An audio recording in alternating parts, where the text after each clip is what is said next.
આજે વડીલ શ્રી નાનજી બાપાની યાદમાં માનનીય સુરેશભાઈએ જે એક પ્રકલ્પ આપ્યો છે, એ પ્રકલ્પ એટલે કે ડિજિટલ લાઇબ્રેરી, એનું લોકાર્પણ કરવા જઈ રહ્યા છીએ.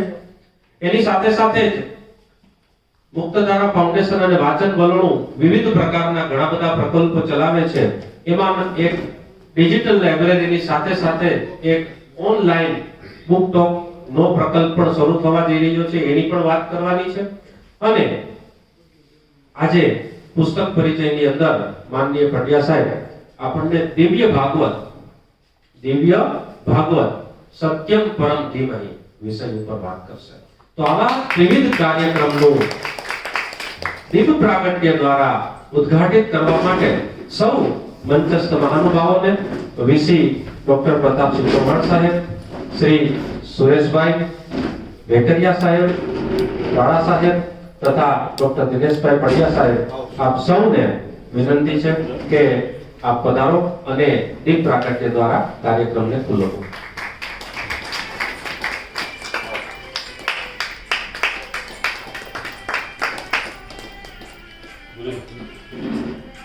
तत्र सूर्यो भाति न चन्द्रतारकम्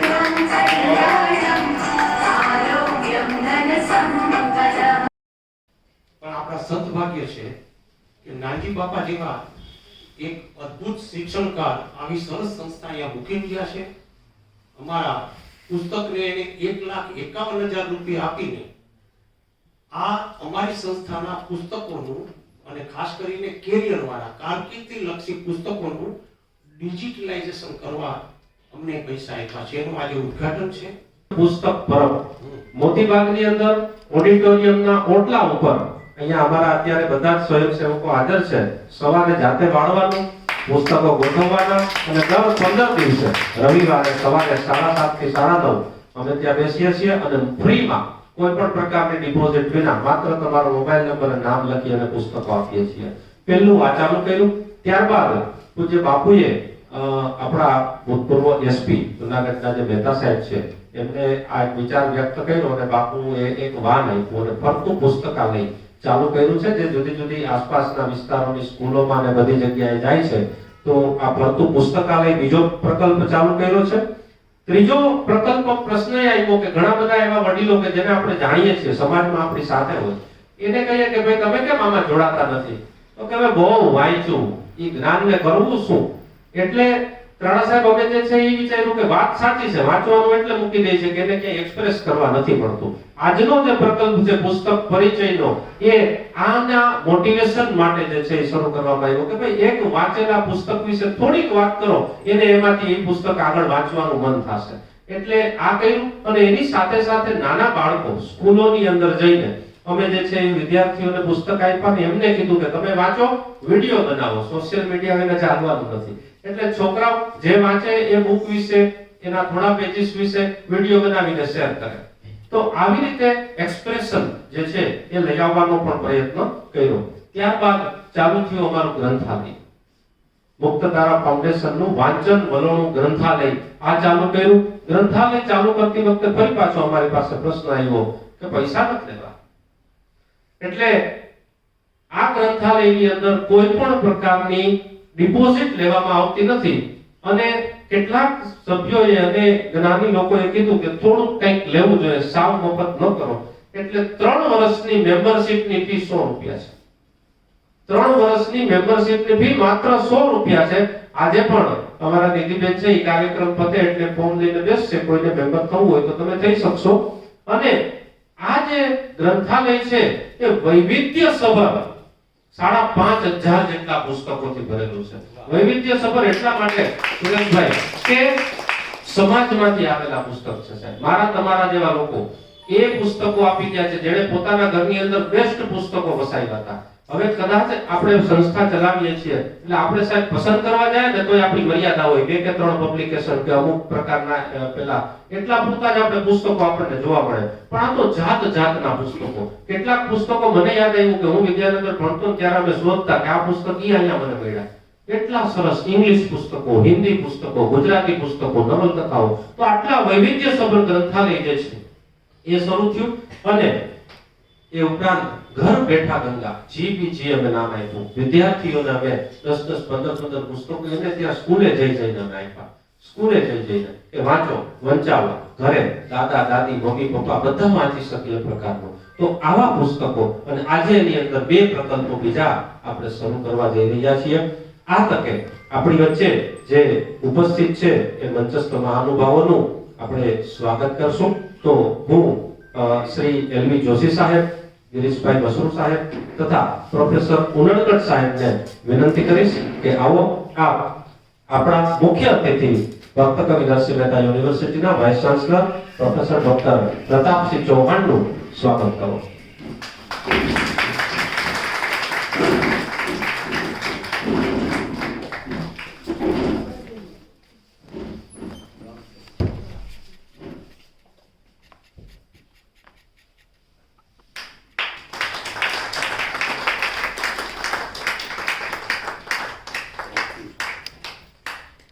આપણે જ્યારે પુસ્તકની વાત કરીએ છીએ ત્યારે પુષ્પગુચ્છ નહીં પણ પુસ્તકથી જ સૌનું સ્વાગત કરીએ છીએ. એક વાઇબ્રન્ટ પર્સનાલિટી નું સ્વાગત થઈ રહ્યું છે. Thank you very much. હું વિનંતી કરીશ ધીરુભાઈ પુરોહિત, અજયભાઈ પુરોહિત તથા પ્રતિભાબેનને કે આપ આવો અને શ્રી સુરેશભાઈ વેકરિયાનું સ્વાગત કરીએ. શ્રી ધીરુભાઈ પુરોહિત, પ્રતિભાબેન તથા અજયભાઈ.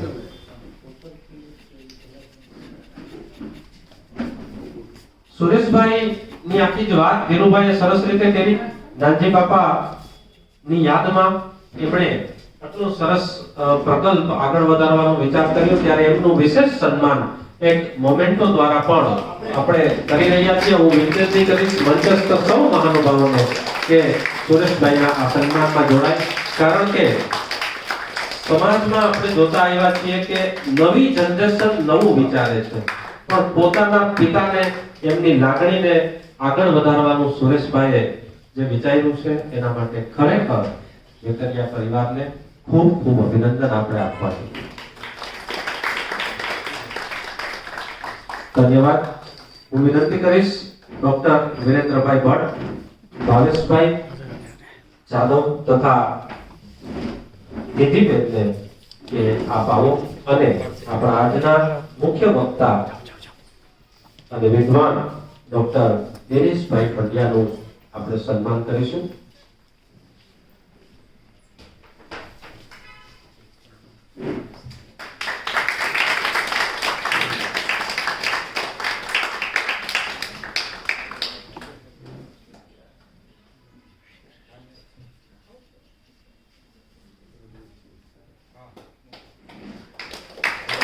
ખૂબ આભાર.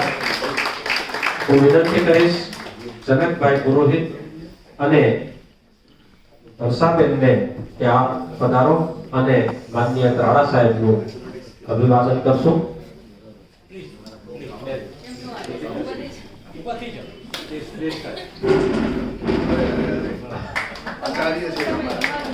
ત્રાડા સાહેબે પેઢીદર પેઢીના ગુરુ છે જુનાગઢમાં. સાહેબ કેટલું બાકી છે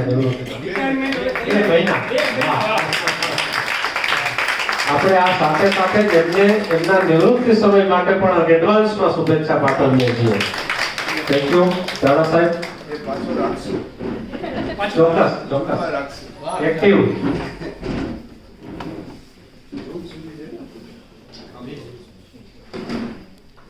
It is our privilege to welcome a distinguished personality whose leadership leads Bhakta Kavi Narasimha Mehta University to the excellence.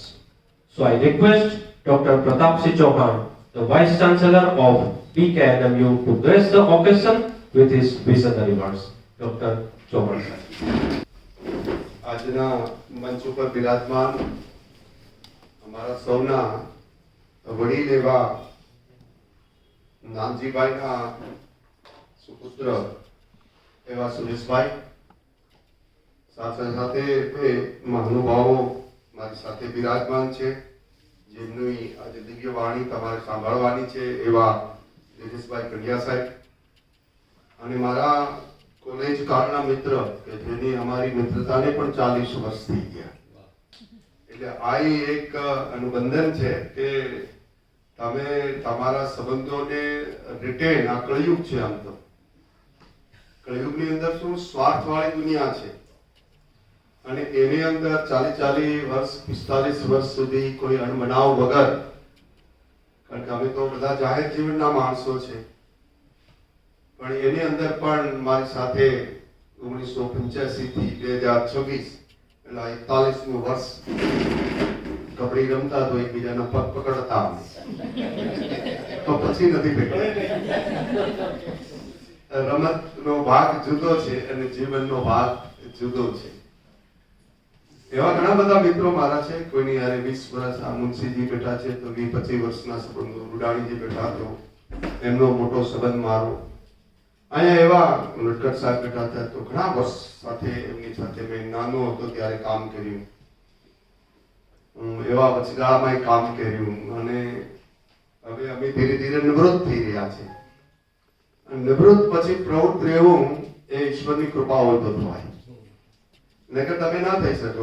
હમણાં કીધું ભાઈએ કે ભણેલા છે, ભણેલા તો ભારતમાં જાજા છે, પણ સાથે સાથે સંસ્કાર અને ગુણ અને કર્મ આ ત્રણેય ઠીક ન હોય તો ભણેલો છે એ બહુ કામ આવતો નથી. એવું મારું એટલા વર્ષ પછીનું વલણું જે બહાર આવે છે આવું છે કે જેની પાસે ગુણ અને કર્મ છે એ જ લોકો અહંકારને તોડવા માટે એ આ પાથરણા પાથરીને સાફ કરતા હોય છે, ત્યારે એ પોતાનું કલ્યાણ કરતા હોય છે. તમને જે મને ખબર નહીં હોય પણ શાસ્ત્ર આનું પ્રમાણ છે. ભગવાન પણ કહે છે, કૃષ્ણ પણ, કે જે કંઈ તને મેં વાત કરી છે એ બધી સંપૂર્ણ જ્ઞાન સહિતનું વિજ્ઞાન કહી દીધું, રહસ્ય બધા કહી દીધા. અને હવે તારે કોઈ મોટા માણસ છે અથવા તો એને શાસ્ત્રમાં મહાપુરુષ કહે છે, મહાપુરુષના જીવનનું આચરણ કરવું. અને એમાં રાજા જનકનું નામ, મિથિલાનો મહારાજ, એનું નામ દે છે કે એની પાસે આનંદ પ્રમાદ અને જે કરવું એ બધા જ આનંદ એની પાસે છે અને છતાં એક પણ આનંદ એના રાજકર્તા તરીકે એને ટચ નથી કરતો. એ એનાથી નિર્લેપ કર્મ કરે છે. એવો કોઈ રાજા છે તો રાજા જનક છે. એના જેવું તમે કામ કરો ને, એનું આચરણ કરવું.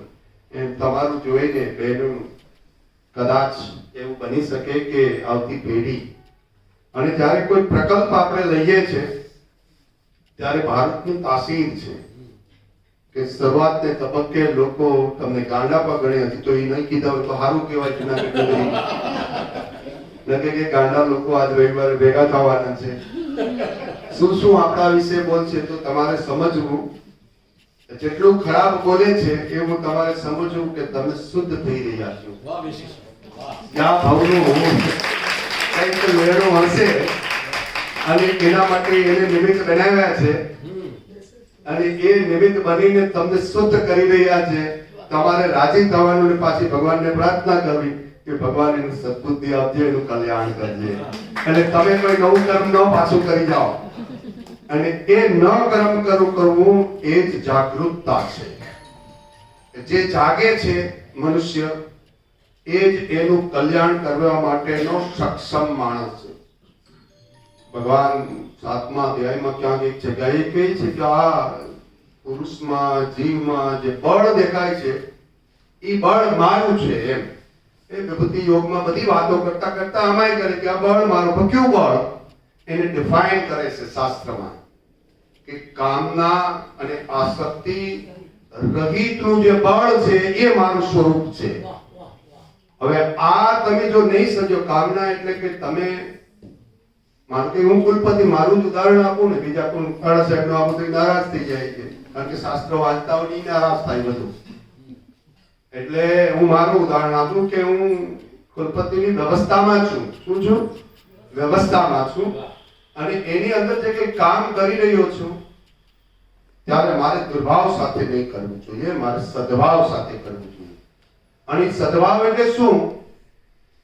કે એમાં મારી કોઈ પણ પ્રકારનો સ્વાર્થ ન હોય, એમાં મારી મમતા પણ ન હોય, મારા બાળક અને મારા વિદ્યાર્થી બે અલગ અલગ નથી. હું તો મારા બાયોલોજીકલ બાળક કરતા મારા એકેડેમિક બાળકોને વધુ પ્રેમ કરો એટલી મમતા રહી છે. અને એ એટલે રહી છે કે હું સંત કે સાધુ નથી થયો હજી, એટલે મને એટલી મમતા રહી છે હજી પણ મારા અને તમારા. તમારે મનુષ્ય જ્યાં સુધી પોતાની જાતનો સ્વીકાર ન કરે ત્યાં સુધી એની શુદ્ધિકરણ ન થઈ શકે. આ પ્રી કન્ડિશન છે.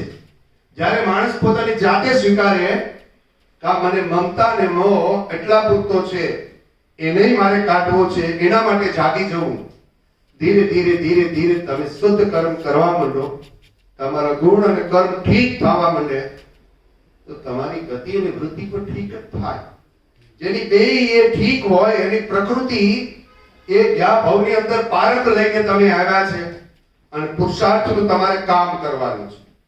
પુરુષાર્થ એટલે આપણે તો ધન સંપત્તિ અને એ બધું પદ અને પ્રતિષ્ઠા અને મારા તમે જોશીજી ગુણગાન ગાઓ, આ પણ એક સંસારનો જગતનો જ ભાગ છે. અને એ વૃત્તિ તમને થાય તો એ કામનાવાળી વૃત્તિ જ છે, એ આસક્તિ છે. એમાંથી જે માણસ મુક્ત થઈ અને જન કલ્યાણ માટે જ્યારે કામ કરતો હોય તો ત્યારે એનો આનંદ છે અંદરનો એક પ્રતિક્ષણ વર્ધમાન બનતો હોય છે. આનંદના ઘણા બધા પ્રકાર છે. એમાં તમે ભક્તિમાં જે માણસ કરી જાય, મીરા કે નરસિંહ આપણો 52 વખત એમ કહે છે લોકો. હું તો અહીં આવ્યા પછી ઘણું બધું જાણવા માંડ્યો 6-7 મહિનામાં. કે ભગવાનને પણ એને કીધું ને કે હું દાસનો દાસ છું, તો આ તો નરસિંહે બતાવી દીધું અહીંયા જ કે એટલી વખત એમને એમની દાસ થઈને પણ, અને ભગવાન કે મને વાણોતર થવા માટે પાછું આવું કામ આપજો. આવી વાત કરવા વાળો હોય તો આ ધરા કેવી હશે? એટલે હું કાયમ કહું છું કે હું ગોવિંદ ગુરુ યુનિવર્સિટીમાં કુલપતિ હતો તો ત્યાં એક તપોભૂમિ હતી, પણ આ તો સિદ્ધ ભૂમિ છે. તપોભૂમિની ઉપર સિદ્ધ ભૂમિ. તો ભગવાન તમને કામ પણ એવી જગ્યાએ જ આપે છે ને કે એક તપોભૂમિમાં આપ્યું હતું જ્યાં દધીજી ઋષિ એ પોતાના હાડ એ કરી નાખ્યા હતા. અને આ નરસિંહ મહેતાએ ભગવાન કૃષ્ણને વારંવાર એ જમાનામાં 15મી સદીમાં મધ્યકાળમાં એ હુંડી લખે, જેને અમે કોમર્સ અને મેનેજમેન્ટ વાળા બિલ્સ ઓફ પેમેન્ટ કહીએ છીએ. સાહેબ ઉનડકર સાહેબ, 18મી સદીની અંદર યુરોપની અંદર આ ડબલ નામા પદ્ધતિ શરૂ થઈ અને ઈ જગ્યા અમારી પહેલી છે. આપણે તો હુંડી નરસિંહ મહેતાએ શામળાજી શેઠને 15મી સદીમાં લખી. હવે આ ઇતિહાસ ભૂલીને આપણે ઓલો યુરોપમાંથી જે કંઈ આવે ધોળિયો આપણે બહુ ગમે છે. આપણા રૂપ રંગ ને આ બધું તમારું છે, બાહ્ય આવરણ છે. આંતરિક જ્યાં સુધી તમારી સુંદરતા ન હોય ત્યાં સુધી તમે યોગી થઈ શકો નહીં. તપસ્વી થવા માટેના કારણો છે કે જેને પદાર્થ અને ચીજ વસ્તુ છે એનું મહત્વ ન હોય, સૌંદર્ય બાહ્ય છે એનું પણ મહત્વ ન હોય, અને સુખ ભોગ ભોગવવાની ઈચ્છા ન હોય, એ યોગી છે, એ જ ગુરુ છે, એ તપસ્વી છે. અને એ તપસ્વીની આ ભૂમિ છે એ આપણી એ ગિરનારની, આ ગરબા ગિરનારની ભૂમિ. અને એમાં બે પ્રકલ્પો આજે આમ તો ત્રિવેણી સંગમ કીધો છે કે અમારું પુસ્તક સાવજ એ વાઇલ્ડલાઇફ સેન્ટર ની અંદરથી પ્રકાશિત થયું છે. અમે ગ્રાન્ટ આપી કરતા અમે એમાં નિમિત્ત બની ગયા છે. એને કોઈ પત્રકાર લખે ધીરુભાઈ જેવા, જે હાઈલી મેચ્યોર્ડ જે કહે ને, જે પત્રકારનું પણ એક આખું જગત છે અને એની પણ એક આખી જે ન્યાયાલય લોકશાહીની અંદર પાયા છે, એમાંનો એક પાયો એ છે. અને એ લખી રહ્યા છે ત્યારે યુનિવર્સિટીમાં નિમિત્ત બનીને એ વાઇલ્ડલાઇફ સેન્ટરમાંથી નાની મોટી રકમ એ આપીને એ પુસ્તક બહાર પાડે સાવજ. અને સાવજનું અમે એક વખત રિલીઝ પણ કરી દીધું.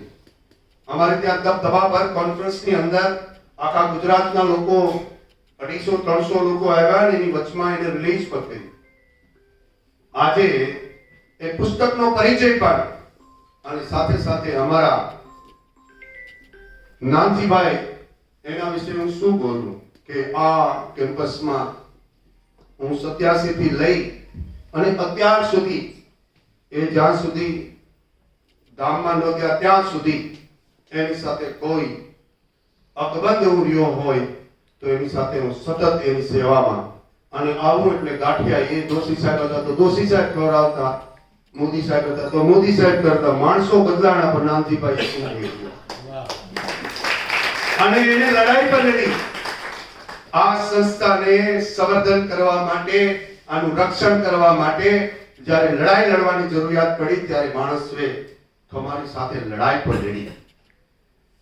અને આમ જ્ઞાતિગત સમીકરણો સૌરાષ્ટ્રના તો મોટા હોય પણ હું ક્ષત્રિય હોવા છતાં પણ એને બાપ કાયમ કહેતો. નાનજી ભાઈ તમે અમારા બાપ છો. કારણ કે એને જાતિ જ્ઞાતિનો કોઈ હતો નહીં. એની સંસ્થામાં બધી જાતિના લોકો નોકરી કરે છે. આપણે એવા જગતમાં જઈ રહ્યા છીએ અત્યારે કે ક્યાંના બ્રાહ્મણ, ક્યાંના ક્ષત્રિય, આવી વિચારધારાની અંદરથી નાનજીભાઈ પાસેથી રાજકારણી લોકોએ શીખવું જોઈએ કે એના સમાજની અંદરમાં બધા સમાજના લોકો અહીંયા નોકરી કરે છે. એ એનું મોટું ઉમદા ઉદાહરણ છે. બધા જ લોકો તમે જો.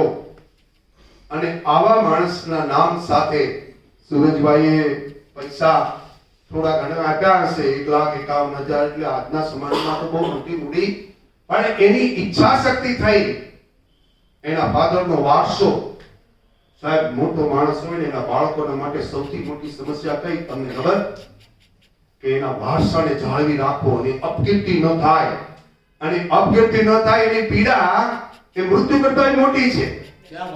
તમે જોજો, તમે જગતની અંદર જ્યાં જ્યાં જોજો કે સૌથી મોટી પીડા છે એ મૃત્યુની માણસને થાય. ખબર નથી પડતી, એનો જીવ જતો હોય અને ત્યારે જે પીડા થાય છે અને માના ગર્ભમાંથી બહાર નીકળે ત્યારે આ બે પીડા એ સૌથી મોટી છે. પણ શાસ્ત્ર એમ કહે છે એના કરતા તો વધુ મોટી સજ્જન માણસોની અપકીર્તિ કરે છે એ આના કરતા તો મોટી પીડા છે. એને પણ આ પ્રેશર, નાનજીભાઈની કક્ષા, એની ગરિમા, એનો સ્વીકાર ભાવ, સર્વ લોકોને સાથે લેવા, ધર્મના સાથે લેવા. અહીંયા ઘણા મુનશીથી લઈને ઘણા લોકો એ કાયમ એની પૂજા કરે ને કે આમાં આ ભગવાન કોણ, તો અમારું તો એમ કહે કે આ નાનજી બાપુ એ જ અમારો ભગવાન. એવો માણસ કે જેને આ બધાને લઈને, મને પણ લઈને, હું બહુ વર્ષો પહેલા આ કોલેજના ઇન્ટરવ્યુમાં આવેલો, મારા પત્નીને લઈ લીધા અને મને કહે કે તમે બેયને એક એક ને લઈએ. મેં કહ્યું અમારું પેકેજ ડબલ નું પેકેજ છે, એક સાથે એક ફ્રી. તો બાપા કેટલા નિકાલ હતી કે ભાઈ એ મોડલ અત્યારે મેળ આવે એવો નથી. પણ બાપાએ ન લીધો એટલે હું ઉત્પત્તિ થઈ અને છેલ્લા 12 વર્ષથી કામ કરી રહ્યો છું. હું આ મગનભાઈની શાળાની સાથે સાથે એની રીતે ક્યાંક મેનેજમેન્ટનો અધ્યાપક તરીકે કામ કરતો. મારું મન એ છે કે કોઈ પણ કામ નાનું હોતું, એક શિક્ષક તરીકે પ્રાથમિકનો હોય, માધ્યમિકનો હોય કે કોલેજનો હોય, શિક્ષકનું તમને દાયિત્વ મળ્યું છે એટલે હું એ માનું છું કે ભગવાનની અપાર તમારા ઉપર કૃપા હોય. તમે કે આ ભવની અંદર સોના મોરોના દાન કર્યા હોય તો જ તમે શિક્ષક થાવ. કારણ કે શિક્ષક ત્યારે થઈ શકાય કે એની અંદર તમારે કંઈ ન કરવું હોય તો આબાદ રીતે તમે નિવૃત્ત થયા ત્યાં સુધી કોઈ કલંક તમને ન લગાડવું હોય તો તમને ન લગાડો. તમે બાકીના વ્યવસાય એવા છે કે નાનું મોટું એને બિચારાને કરવું જ પડે એટલે પાપનો ભાગીદાર એ ન થવું હોય તો પણ થઈ જાય. આમાં એક એવો વ્યવસાય છે, માનો કે આમાં થઈ જાય છે તો વિકારો છે, એને તમે સામાન્ય સિદ્ધાંત ના આપી શકો. એ બધા વિકારો છે અને એને હું આસુરી સંપત્તિ કહું છું. જે કામના વાળો માણસ કે આસક્તિ વાળો માણસ જ્યારે એની પર બળ આપી દે કોઈ અને બળનો ઉપયોગ જન કલ્યાણને બદલે વ્યક્તિગત સ્વાર્થ માટે ઉપયોગ કરતો હોય ત્યારે એ બળ છે એ દેવી સંપદાનું બળ નથી, એ બળ આસુરી સંપદાનું છે અને એ સમાજના કલ્યાણ માટે વપરાતું હોતું નથી. એ સમાજને પોતાનું પણ જ્યારે માણસ કર્મ કરે છે તો એનું ફળ તો અવશ્ય મળે. એમ તમને કીધું છે કે કર્મ કર ત્યારે ફળ ઉપર અધિકાર નથી. એમ નથી કીધું કે ફળ નહીં મળે. ભગવાને આ એવું કીધું તો 100% એમાં ઇન્વોલ્વ થા. તો ફળની અપેક્ષા એ 50-50 ન થા. બાકી એને કીધું છે કે કન્સન્ટ્રેશન તો તારા ટાસ્ક ઉપર રાખ અને કર્મ કેવું કરવું જોઈએ જે તમારા સ્વભાવમાં મૂળભૂત હોય એ. દાખલા તરીકે અર્જુનને કહે છે કે ભાઈ તું આ યુદ્ધ તારે કરવું જોઈએ ક્ષત્રિય તરીકે, એ તારો ધર્મ છે. પણ અર્જુન આ બધાને મારવા કરતા કે ભિક્ષા માંગી લેવી સારી. ત્યારે એને સમજાવે છે તારો સ્વધર્મ શું અને પરધર્મ શું. પંડિત હોય, બાબાજી હોય તો એ ભિક્ષા માંગે તો એનો ધર્મ થાય, તારો ધર્મ એ નથી. એટલે આપણે તમારે ને મારે પણ એ જોવું જોઈએ કે હું શિક્ષક થઈને ભણાવું નહીં તો આપણે સ્વધર્મ છોડી દીધો છે અને પરધર્મ તરફ ગયા. કોઈ પણ પરધર્મ કરવા વાળો માણસનું પતન જ થાય, એની દુર્ગતિ જ થાય, એની સત્યથી ન થઈ શકે. એટલે મારા શિક્ષક ભાઈઓને હું કહું છું કે આપણે લાઇબ્રેરીની અંદર જતા લોકોની સંખ્યા 99% ઘટી ગઈ છે. જ્યાં જાઓ ત્યાં લાઇબ્રેરીની અંદર કોઈ જતા નથી. નંબર 2, સારા પુસ્તકો કોઈ વાંચતા નથી. તમે વાંચતા નથી એટલે તમારી પાસે જે જ્ઞાનના જે સ્ત્રોત છે ભારતની જ્ઞાન પરંપરાના, એ તમારા સુધી પહોંચતા નથી. એટલે તમારી સમજ અને વિવેક એ વિકસવો જોઈએ, એ વિકસતો નથી. એટલે તમે ઘણા કામને પોતાના કોડ ઓફ કન્ડક્ટમાં લઈ લો છો અને ઘણા કામ તમને એમ લાગે કે આ ખોટા નથી એટલે ખોટા કરી લો છો. એનાથી બચવું હોય તો તમારું વાંચન કરવું ખૂબ જરૂરી છે. અને આજે ડિજિટલ લાઇબ્રેરી નું લોકાર્પણ પણ થઈ રહ્યું છે. હું તો જ્યાં જાઉં ત્યાં એટલા માટે અમારી યુનિવર્સિટીમાં અમે ફુલહારથી સ્વાગત ક્યારેય કોઈનું કરતા નથી. અમે સ્વાગત કરીએ છીએ તો શોલથી કરીએ છીએ, પુસ્તકથી કરીએ છીએ અને સૂતરની આંટીથી કરીએ છીએ. હાથનો એક રૂમાલ પણ આપીએ છીએ. શોલ ન હોય અમારી પાસે, કારણ કે આમાં તો દરરોજની આ પ્રક્રિયા છે એટલે કારખાનું એનું આપવું પડે. એટલે અમે એવું કરીએ છીએ કે હાથ રૂમાલ જે છે, નાના નાના વણકર મારા ભાઈઓ જે કામ કરી રહ્યા છે તો દરરોજ એક રૂમાલ આપીએ છીએ. યુનિવર્સિટીમાં પરિપત્ર કરીને મેં કીધું છે કે કોઈએ ફુલહારનું સ્વાગત મારું પણ નહીં કરવું. અમે ગવર્નર સાહેબ આવીએ એને પણ આ જ વ્યવસ્થા સાથે, પ્રધાનમંત્રી આવ્યા ગોધરામાં તો આ જ વ્યવસ્થા સાથે. કારણ કે ભોગ અને વિલાસ વાળું છે એનું નિમંત્રણ પણ આપણે જ દેતા હોઈએ છીએ આવી બધી કે એ રાજી થાય. રાજી કરવાની જરૂર નથી. તમારા જ્ઞાન, તમારું વિવેક એટલે તમને ખૂબ નમીને હું વલણ કરું એ વિવેકની વાત નથી કરતો. હું જે વિવેકની વાત કરું એ સત અસતની, તમને ખબર પડવી જોઈએ કે આ કરાય અને ન કરાય એનો વિવેક જો તમારામાં હોય, સમજણ હોય તો તમે જ્ઞાની છો. આવા પુસ્તકો આપણી પાસે ખૂબ છે. મને હમણાં પણ એ વિચાર આવ્યો કે સંઘની 100 વર્ષની એ આખી વ્યવસ્થાની અંદર એ નાના એ પુસ્તકોનું પ્રકાશન કરી રહ્યા. એમાં દેવી અહલ્યાબાઈનું પુસ્તક હમણાં મારી પાસે નાનું આવ્યું, કલાકમાં વંચાઈ જાય. એટલે હવે આ રીલ વાળા, કારણ કે મને તો હું 15-20 મિનિટ બોલું પછી મને યાદ કે આ લોકોની ઓડિયન્સ તો રીલ વાળું છે અને હું 15-20 મિનિટ બોલું તો એને સમજણ પડીએ નહીં પડે, એ થાકી જાય, હું થાય, એની ચિંતા મને પણ થાય છે. પણ હું તમને વિષયો જાજા જાજા બદલીને આમ રીલ ગણો તો 2-2 મિનિટની જ રીલ છે બધી, તો હું 8-10 રીલ ચડાવી દઉં છું. કારણ કે ઓડિયન્સને તમારે સમજવું પડે અને એને તમારે ધ્યાનમાં રાખવા પડે, એ સુઈ ન જાય. કારણ કે ઘણા લોકો શ્વાસોશ્વાસની પ્રક્રિયામાં સવાસનમાં ગયા. એક સર્વે છે એ કહીને મારી વાત પૂરી કરીશ કે હું IIM માં ભણતો હતો, ફેલોશિપ કરવા ગયો.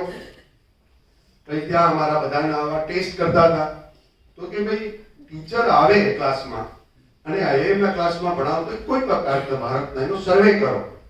સર્વે કર્યો તો કે 15 મિનિટ કોઈ પણ ટીચર બોલે છે તો 90% લોકો એને સાંભળે છે. આઉટકમ આવ્યું એમાં કોઈ જગ્યાએ ઓછા આવ્યું, કોઈ જગ્યાએ ભાઈ એવોન એન્ડ એવરેજ 90% તમને સાંભળે. બીજી 3 મિનિટમાં છે એ 40% લોકો તમને સાંભળે છે અને છેલ્લી 15 મિનિટમાં તમને 10% લોકો સાંભળે છે, કોઈ સાંભળતું નથી. એટલે જે બોલવા વાળો છે એને એ ધ્યાન રાખવું જોઈએ કે 15 મિનિટે એને એરિયા બદલી નાખવા જોઈએ. એટલે કે ઓડિયન્સ, અને હવે તો રીલનો જમાનો આવ્યો એટલે એમાં બહુ ઓછું લોકો સાંભળે છે. રીલ પણ તમને જો 5-7 મિનિટ પહેલા રીલનો સમય જોઈ લે છે અને પછી જેને ઓપન કરે છે. આવા સમયની અંદર વાંચવાનું ને આવું કામ ધીરુભાઈ ની એની ટીમ, અમારા માતનભાઈ પુરોહિત ના બધા કરતા હોય તો એને ખરેખર આપણે લાખ અભિનંદન આપવા જોઈએ કે સેવાનું કામ જુનાગઢ નગરીને વાંચતું કરવાનું કામ અમારું ઇન્ટરનેશનલ નરસિંહ મહેતા સેન્ટર બની રહ્યું છે. કદાચ આ એપ્રિલ સુધીમાં બની જાય.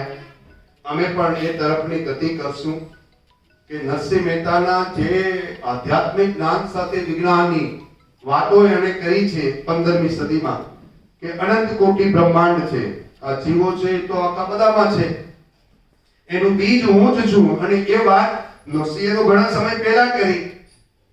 તો પછી તો ગુરુ નાનક દેવ આયા, મીરા, આવા બધા ઘણા બધા ભક્તો એ આવી અને આપણા ભારતીય જ્ઞાન પરંપરામાં આવી વાતો કરી.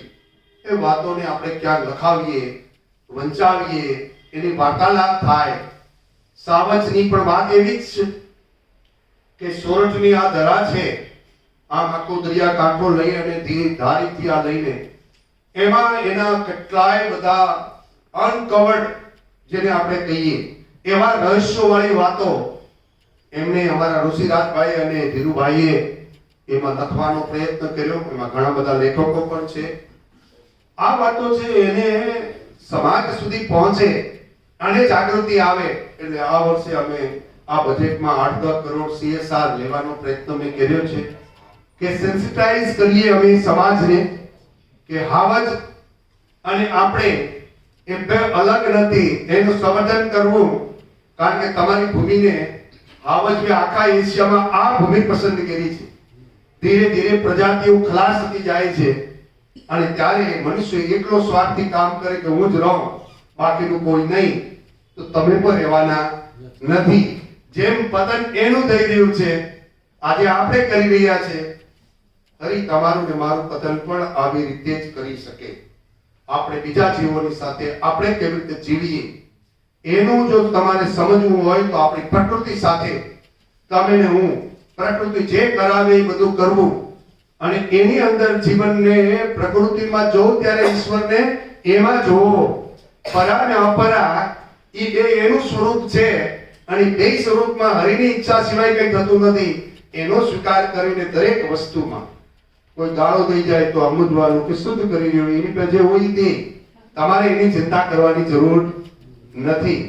હું તમને જાજો સમય અત્યારે નહીં લઉં કારણ કે મારે પાછી એક મીટિંગ પણ એ યુનિવર્સિટીમાં છે, પણ વચમાં સમય કાઢીને આજે એકાદશી પણ છે એટલે મારે ભોજન લેવાનું ન હોય એટલે મેં કીધું આજે એકાદશીમાં આ પુણ્યનું કામ પણ હું દરરોજ એક પુણ્યનું કામ શોધું છું.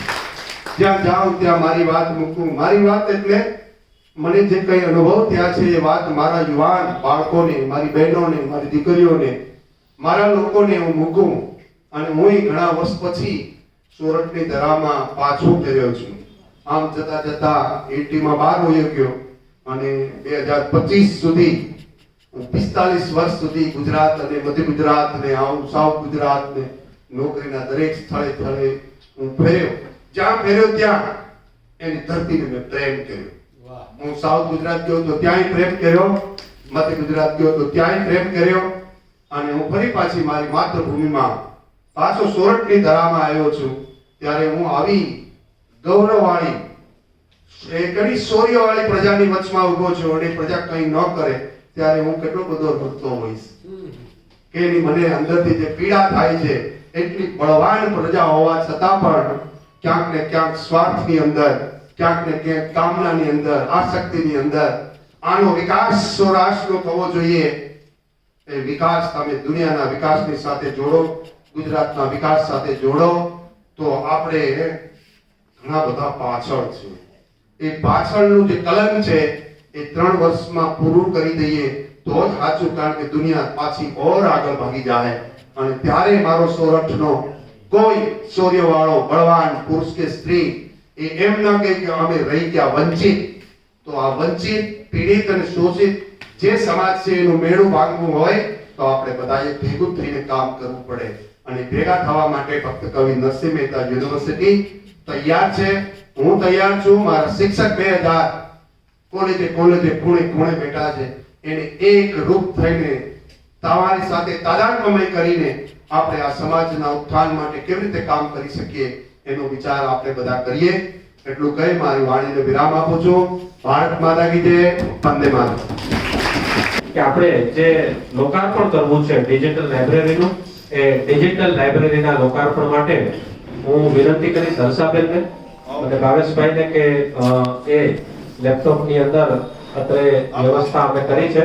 હર્ષાબેન બે બહેનો પણ આવી જાઓ. કંકુ વાળા બહેનો સાહેબ કંકુ અને એ જરા આપ લગાડશો અને ત્યારબાદ રિબિન ઓપન કરશું. આવો આવો આમાં આમ પડી જાય.